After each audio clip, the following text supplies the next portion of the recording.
ईद के दिन सुबह मिठाई बनाने के लिए माँ फातिमा बहुत ही मसरूफ थी। आटा गूंथने और दीगर तैयारियों में लगी हुई थी, क्योंकि सुबह ही सारे काम पूरे करने थे। दूसरी तरफ 8-10 साल के मासूम से दो भाई अपना खेल छोड़कर माँ के पास आ गए। उनके मासूम लहजे में एक सवाल था, अम्मा तुम्हें याद नहीं आज ईद है, जरा बाहर आकर देखो तो सही।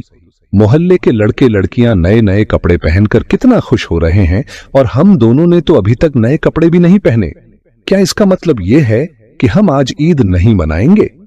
थोड़ी देर बाद वे फिर कहने लगे, अम्मा जल्दी से हमारे नए कपड़े पहना दो, हम भी उनके साथ खेलते खेलते ईदगाह जाना चाहते हैं। जब अब्बू आएंगे तो उन्हें हमारे साथ भेज देना, हम उनके साथ वापस लौट आएंगे। माँ ने बच्चों के सिर पर मोहब्बत भरा हाथ फेरा, उनके माथे को चूमा और बोली, अभी ईदगाह जाने में काफी वक्त है बेटा, तुम लोग बाहर जाकर थोड़ा घूम फिरा हो, फिर मैं तुम्हें नए कपड़े पहना दूंगी। हो सकता है तब तक तुम्हारे अब्बू भी आ जाएं, शायद वह तुम्हारे लिए नए कपड़े लेकर आए, तब मैं तुम्हें नए कपड़े पहना दूंगी और तुम अपने अब्बू के साथ ईदगाह चले जाना। अब जाओ बेटा, बाहर जाकर थोड़ा खेलो, इस बीच मैं अपने काम निपटा लूं। दोनों भाई बोले, जी अम्मा। फिर छोटा भाई अचानक सवाल करने लगा, अम्मा क्या अब्बू हमारे लिए नए कपड़े लेने गए हैं? मां ने दोनों बच्चों को अपने गले से लगा लिया, उनके माथे पर प्यार से चूमा और अपने दिल के आंसू पोंछे हुए हुए हंसकर कहा, हां बेटा, तुम्हारे लिए नए कपड़े आएंगे, तुम्हें जरूर पहनाऊंगी। अब तुम लोग बाहर जाकर खेलो, सब ठीक हो जाएगा। मां ने अपने रब पर यकीन करके अपने बच्चों को दिलासा दिया। दोनों भाई खुशी खुशी बाहर चले गए। मां ने अपने आंचल से आंसू पोंछे और मजबूरी में अपने काम में दोबारा मशगूल हो गई। कुछ देर बाद दोनों भाई फिर रोते हुए घर लौट आए। उन्होंने कहा, अम्मा वे लोग हमें अपने नए कपड़े दिखाकर चिढ़ा रहे हैं। वे कहते हैं देखो, तुम्हारे पास हमारे जैसे नए कपड़े नहीं हैं, अगर होते तो तुम इन्हें जरूर पहनते। वे कहते हैं कि हमारे अब्बू कैसे हैं, जो ईद के दिन भी हमारे लिए नए कपड़े नहीं लाए।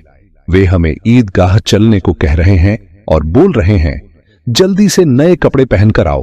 अगर आना है, वे खजूर के पेड़ के नीचे खड़े हैं और तब तक हमारा इंतजार करेंगे जब तक हम नए कपड़े पहनकर उनके साथ न चले। अम्मा अब्बू अभी तक क्यों नहीं आए? अम्मी हमें जल्दी से नए कपड़े पहना दो ताकि हम आपके साथ ईदगाह जा सकें। मासूम बच्चों की इस गुजारिश को सुनकर अम्मी अपने जज्बातों पर काबू नहीं रख सकी। आंसू रोकना उनके लिए बड़ा मुश्किल हो गया, लेकिन बच्चे अम्मी को मजबूती से गले लगाकर खामोशी से उनकी ओर देख रहे थे।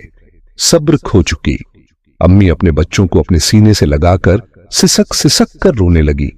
कुछ ही पल में खुद को संभालते हुए अम्मी ने आंसू पोंछे और चेहरे पर जबरन एक हल्की मुस्कान लाते हुए बोली, अभी ईदगाह जाने का वक्त नहीं हुआ है बेटा, तुम लोग इतनी जल्दी क्यों कर रहे हो नमाज के लिए? अभी काफी वक्त है।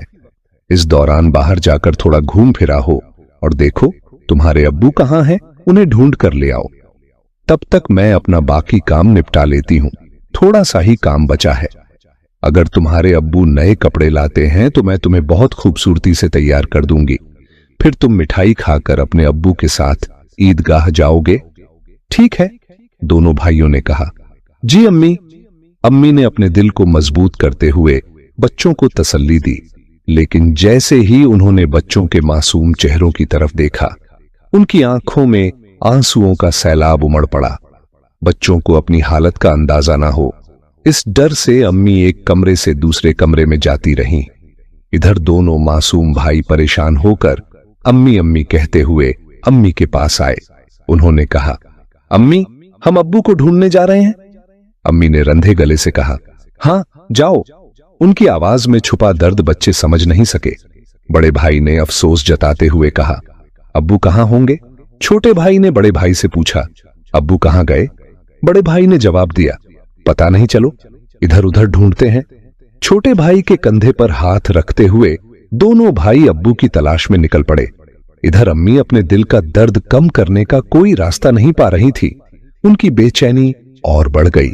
वह सोचने लगी, मैं अपने मासूम बच्चों को कैसे बताऊं कि आज उन्हें नए कपड़े पहनाने की सामर्थ्य हमारे पास नहीं है, फिर भी उन्हें कैसे तसल्ली दूं? और आज तो ईद का दिन है, वे मेरी बात क्यों मानेंगे? या अल्लाह, तुम्हारे अलावा कोई सहारा नहीं। ईद के लिए जो मिठाई बनाई